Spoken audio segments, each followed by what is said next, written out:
straight, Darren. You got called into Kerry O'Brien's office and you came back with an award? Affirmative. I am officially Employee of the Month.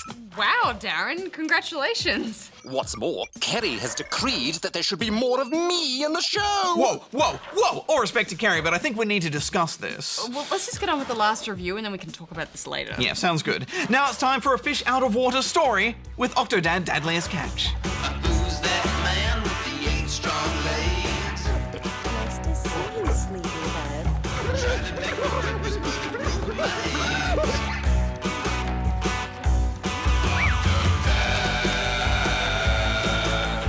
Nobody suspects a thing.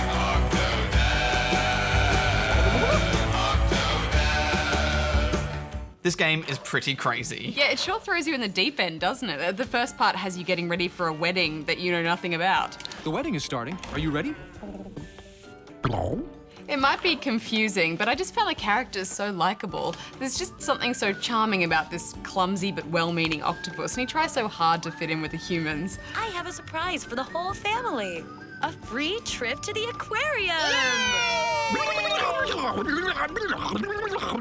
The game's difficulty and comedy are both tied to the controls. Octodad uses 2 of his tentacles for walking, but the twist is players have to control each tentacle separately. This means that even simple things like trying to walk in a straight line become a comedy of errors. It's a bit like trying to run a 3-legged race while also patting your head and rubbing your stomach at the same time. It's quite confusing. The legs are only half the challenge though, because you also have to use a 3rd tentacle as a makeshift hand. I struggle making breakfast just in general, but doing it as Octodad? That was pretty nuts. Thanks for the milk, Dad. I was just happy I got any in the cup. It looks like you need a bit of robotic efficiency, Barjo. You weren't any better when we played co-op when we got to play a tentacle each. All right, Darren, let's get up. You always have trouble getting out of bed in the morning, don't you, Barjo? Oh, Don't knock the lamp over. that was you, Barjo. That was Make up you. your mind about which way you want to go. But you're actually Wait. controlling the other tentacle. Where are we Barjo. going? Right, left. No, that's the wrong. Left. No, right, your left, Barjo. No, my right. Okay. Yep. Okay. Don't spill it all. Don't spill it. Where are we going? Where are you This going? Is the wrong way. Where are you Someone going, in milk Barjo? Oh, hang on. supposed to be. Come on. Yeah, get back and drink some coffee. Come on. Oh, you're Compton. spilling it everywhere. Come on, Darren. Get it together. That's you again, It's Barjo. not me. It's you. I Is think there you any know. milk No, left? it's- Negative. My It's balance you, is Barjo. perfect. My balance is perfect. All right, coffee time. Drink.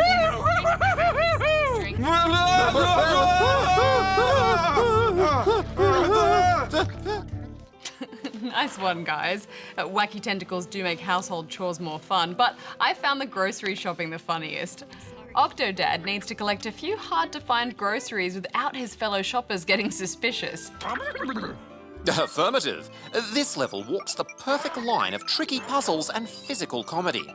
Squeezing through tiny sections of this freezer will require textbook tentacle tactics, while other scenes rely on the comedy genius of the humble banana peel. Here at Gervison's, promote family values by offering great values to great families. Those sections were great fun, but there were a few areas that I struggled with, such as the aquarium level. That screaming sea slug must be in here somewhere. Octodad needs to stay out of sight from these marine biologists. The tricky part is normally forced stealth sections like this can be a little bit frustrating, but when you add Octodad's tentacles into the mix, it's really hard.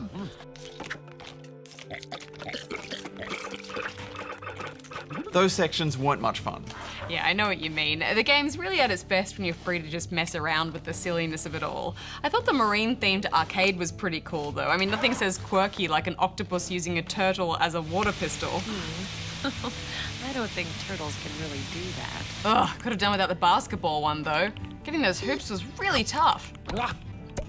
I actually didn't have any trouble with those sections, Hex. In fact, I think I nailed it. Come on now. The integrity of the game is compromised. Outrageous! That's cheating. Hey, it's not cheating if the game lets me do it. Well, sadly, the boss fights are also really frustrating. But, you know, I couldn't stay mad at the game with so much heart. And that ending, I just loved it. Despite a few awkward bits, I laughed a lot playing this game. It's a perfect length for a hilarious mechanic such as this, just a couple of hours long. I'm giving it 7.5 out of 10 rubber chickens. Octodad really does put creativity and charm above all else. And I'm just so grateful to be able to play indie titles like this. So I'm giving it 8 out of 10. I guess you could say this game is tentacool. Great pun, Darren. Wow. Yeah. Good joke. Dad joke. Play on pretty words funny. there. It's recursive.